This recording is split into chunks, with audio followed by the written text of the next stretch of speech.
नमस्कार दोस्तों, स्वागत है आप सभी लोगों का हमारे चैनल में।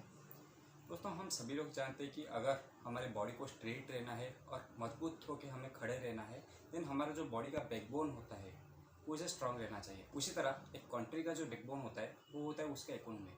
अगर इकोनॉमी कोलैप्स कर गया, अगर इकोनॉमी अच्छे से काम नहीं कर रहा है, इकोनॉमी का फंक्शन अच्छे से नहीं हो रहा है, देन वो कंट्री कोलैप्स कर जाएगा और वो कंट्री डिप्रेशन में आ जाएगा। तो जब हम इकोनॉमिक ग्रोथ का बात करते हैं, देन सबसे इम्पोर्टेंट जो चीज़ आ जाता है वो क्रेडिट ग्रोथ। क्योंकि अगर क्रेडिट का ग्रोथ नहीं हो रहा है, देन इकोनॉमिक ग्रोथ पॉसिबल ही नहीं है। क्योंकि अगर आपके पास पैसा है तो आप जाके उस पैसे को स्पेंड करेंगे। उस पैसे को जब आप स्पेंड करेंगे, देन कंट्री का जो इकोनॉमी है वो ग्रो करेगा, कंट्री का जीडीपी ग्रो करेगा। इसीलिए हम देखते हैं कि जब कोविड के कारण या फिर किसी रिसेशन के कारण जब कंट्री का इकोनॉमी प्रॉब्लम फेस कर रहा होता है, तो गवर्नमेंट पैसा इन्फ्यूज करती है ताकि लोगों का जो स्पेंडिंग हैबिट है वो इम्प्रूव हो जाए। और जब लोग ज़्यादा स्पेंड करेंगे, देन कंट्री का इकोनॉमी रिवाइव कर जाएगा और कंट्री का जीडीपी भी ऑटोमेटिकली ग्रो करने लगेगा। पर जब हम इकोनॉमी का बात सुनते हैं, देन सबसे पहले स्पेशली इंडियन इकोनॉमी का जब हम बात सुनते हैं, देन सबसे पहले हमारे दिमाग में जो वर्ड आता है वो होता है आरबीआई, देन आता है एसबीआई, देन आता है जो फिनटेक कंपनीज होते हैं जैसे कि क्रेड हो गया, अपस्टॉक्स हो गया, जीरोधा हो गया, ग्रो हो गया। लेकिन आपको जान के ये हैरानी होगी कि ये जो सारे फिनटेक कंपनीज का मैंने नाम बताया, इनमें से कोई भी इंडिया का बिगेस्ट फिनटेक कंपनी नहीं है। क्या आपको पता है कि इंडिया का बिगेस्ट फिनटेक कंपनी कौन सा है? थंबनेल देख के आपको पता लग गया होगा कि इंडिया का biggest fintech company Bajaj Finserv है। लेकिन आपको लग रहा होगा कि इंडिया का biggest fintech company Bajaj finance कैसे बन गया, वो तो फिनटेक ही है नहीं। दोस्तों, आज का जो स्टार्टअप का ट्रेंड चल रहा है, इसके वजह से एक चीज़ हो रहा है, क्योंकि हमें कुछ चीज़ ऐसे बताया जा रहा है कि यही फिनटेक है, यही चीज़ है और इसी को ही आपको मानना है, लेकिन ऐसा नहीं होता। फिनटेक एक्चुअली क्या है? फिनटेक है फाइनेंस प्लस टेक्नोलॉजी का मिक्सचर है।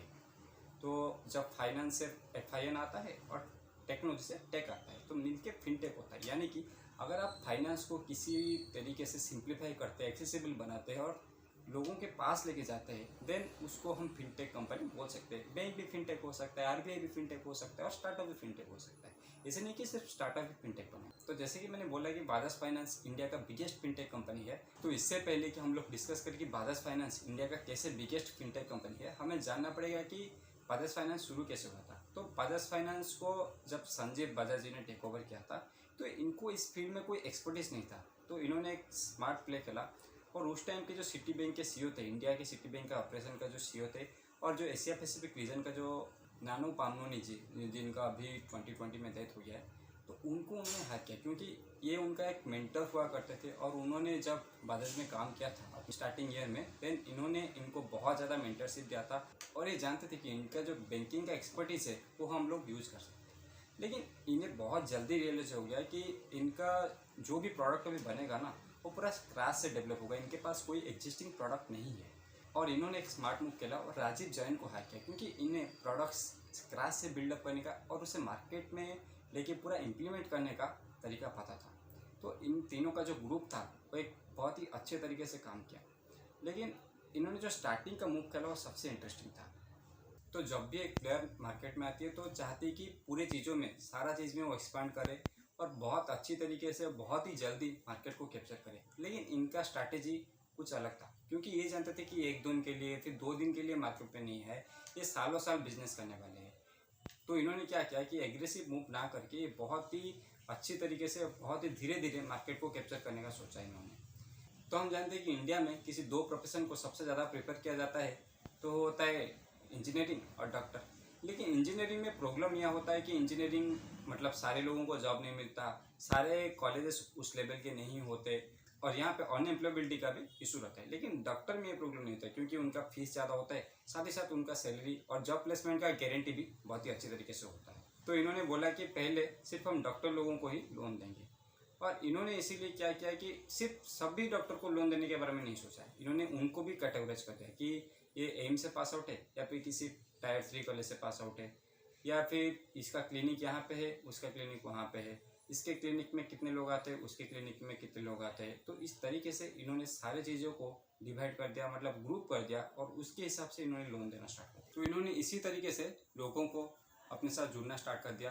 तो जब पूरी तरह से जो डॉक्टर वाला कम्युनिटी था इन्होंने एक्वायर कर लिया, उसके बाद उन्होंने ट्राई किया कि जो CA कम्युनिटी या फिर आर्किटेक्चर कम्युनिटी है, उन्होंने उनको टारगेट किया। और उसके बाद कम्युनिटी बाई कम्युनिटी जाके इन्होंने पूरे सारे इंडिया को एक्वायर करने ट्राई किया।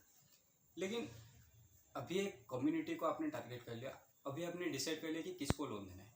अभी ये डिसाइड करना है कि किस चीज़ के लिए लोन देना है, क्योंकि लोन स्टार्ट आप बिटकॉइन खरीदने के लिए भी लोन दे सकते हैं और आप लैंड करने के लिए, लैंड खरीदने के लिए या फिर प्रॉपर्टी खरीदने के लिए लोन दे सकते हैं। तो आपको डिसाइड करना है कि आपको किस चीज़ के लिए लोन देना है। तो इन्होंने बीच का रास्ता चुना। इन्होंने बहुत एग्रेसिव नहीं किया, बहुत ही कंजर्वेटिव अप्रोच नहीं लिया। इन्होंने सोचा कि जो इंडिया में सबसे ज़्यादा घर में किस चीज़ को लोग पसंद करते हैं, टीवी हो गया, वॉशिंग मशीन हो गया, रेफ्रिजरेटर हो गया, जो कि डेली हम यूज़ करते हैं और हम बहुत साल तक उसे यूज़ करते हैं। आप अगर टीवी अभी खरीदे हैं देन आप ऐसा नहीं कि 4 साल बाद उसे बेच, ट्राई करेंगे कि उसे जितना हो सके उतना लंबा तक यूज करेंगे। तो उन्होंने जो कंज्यूमर ड्यूरेबल जो चीज़ होता है उस चीज़ को टारगेट किया, यानी कि टीवी, रेफ्रिजरेटर, एसी, इस चीज़ को टारगेट किया। और यहाँ पे एक्चुअली आप देखेंगे देन इनका 3 स्टेक होल्डर होता है, मतलब 3 स्टेक होल्डर होता है। एक होता है हमारे से कंज्यूमर्स, दूसरा हो जाता है जो शॉप ओनर होता है, और तीसरा हो जाता है जो सैमसंग, वोल्टास, व्हिर्लपूल, ये सारी जो कंपनीज जो कि ये सारे मैन्युफैक्चर करते हैं। तो इन्होंने तीनों के लिए कुछ ना कुछ अपने पैकेज में रखा। तो हमारे से कंज्यूमर के लिए क्या था कि आपको नो कॉस्ट EMI मिलेगा। उस टाइम पे नो कॉस्ट EMI कोई भी नहीं दे रहा। और जब बात आ जाता है शॉप ओनर का, तो उनको एक्चुअली प्रॉब्लम आता था कि जब पहले 2007 में इन्होंने जब स्टार्ट किया था, एक लोन को पास होने में 2 दिन लग जाता था। तो 2 दिन तक कस्टमर तो वेट नहीं करेगा ना, तो उनका जो सेल होता था उतना ज़्यादा सेल नहीं होता था। तो इन्होंने जो प्रोसेस था, इन्होंने जो डाटा एनालिसिस और बाकी सारे AI ML इस सारा चीज़ों का यूज़ करके उस प्रोसेस को, तो उन्होंने उस प्रोसेस को सिर्फ 2 साल में 2 दिन से लेके 5 मिनट में ला दिया। यानी कि 2009 तक ये पूरा 5 मिनट में ये सारा प्रोसेस कंप्लीट कर देते थे, और 2016 तक ये पूरा सारा प्रोसेस इंस्टेंटली होता था। और 2017 में ऐसा हो गया कि आप जाके सिर्फ चीज़ खरीदिए, QR कोड से स्कैन कीजिए और बाहर आ जाइए, ऑटोमेटिकली पेमेंट हो जाएगा। और अभी आता है तीसरा स्टेक होल्डर, यानी कि सैमसंग, वोल्टास, व्हिर्लपूल, ये सारे कंपनीज को क्या फ़ायदा होता है। तो उस टाइम पे क्या होता था कि जो लोन का प्रोसेस अप्रूवल होने में बहुत टाइम लगता था, तो इसके वजह से जो इन्वेंट्री था वो बहुत ज़्यादा जमा होता था, यानी कि सेल नहीं होता था। लेकिन इन्होंने जो लोन का प्रोसेस फास्ट कर लिया, तो इसके वजह से जो सेल होता था बहुत ज़्यादा तेज़ी से होने लगा। और इसके वजह से जो सैमसंग या फिर जो कंज्यूमर ड्यूरेबल कंपनीज होते थे, उनका जो इन्वेंट्री होता था वो बहुत ज़्यादा भारी नहीं रहा। इसके वजह से उनको बहुत ज़्यादा फ़ायदा होने लगा। तो अभी फाइनल टॉपिक पे आ जाता है कि आप लोग इसे एक फिनटेक कंपनी के रूप में जानते क्यों नहीं है, क्योंकि ये इंडिया का सबसे बड़ा फिनटेक कंपनी है, लेकिन इसे कोई फिनटेक क्यों नहीं जानता, क्योंकि इन्होंने कभी उस तरह से खुद को प्रेजेंट करने का ट्राई नहीं किया। ये सिर्फ काम करते थे।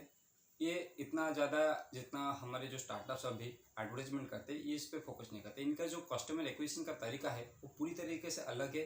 जितना हमारे स्टार्टअप इकोसिस्टम जिस तरीके से काम करे उससे पूरा अलग है। तो ये लोग इस तरीके से काम करते हैं कि ये पहले देखते हैं कि आपका जो क्रेडिट वर्थीनेस स्कोर है, यानी कि सिबिल स्कोर जो होता है, और इनका भी एक मैट्रिक्स होता है, ये इस पे पहले ध्यान देते हैं कि आपका वो स्कोर कितना है, मतलब आप लोन देने के लायक है भी या नहीं। उसके बाद ये आपको बहुत ही छोटा छोटा लोन प्रोवाइड करेंगे। छोटा छोटा मतलब इतना छोटा लिमिट हो जाता है कि आप सोच भी नहीं सकते। ये कभी कभी आपको गैस सिलेंडर एक्सीडेंट का इंश्योरेंस प्रोवाइड करते हैं, वायरलेस हेडफोन के लिए लोन प्रोवाइड करते हैं, मोबाइल के लिए लोन प्रोवाइड करते हैं, साइकिल का अगर कोई प्रॉब्लम हो गया देन उसके लिए भी इंश्योरेंस प्रोवाइड करते हैं। बहुत ही छोटी छोटी चीज़ों के लिए भी पहले इंश्योरेंस प्रोवाइड करते हैं या फिर लोन प्रोवाइड करते हैं।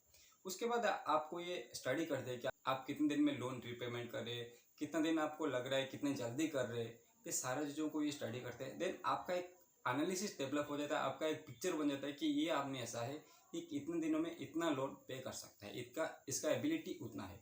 उसके बाद ये आपको बड़े साइज का लोन ऑफर करते हैं, यानी कि कार लोन हो गया, बाइक लोन हो गया या फिर होम लोन हो गया, इस तरह का लोन प्रोवाइड करते हैं।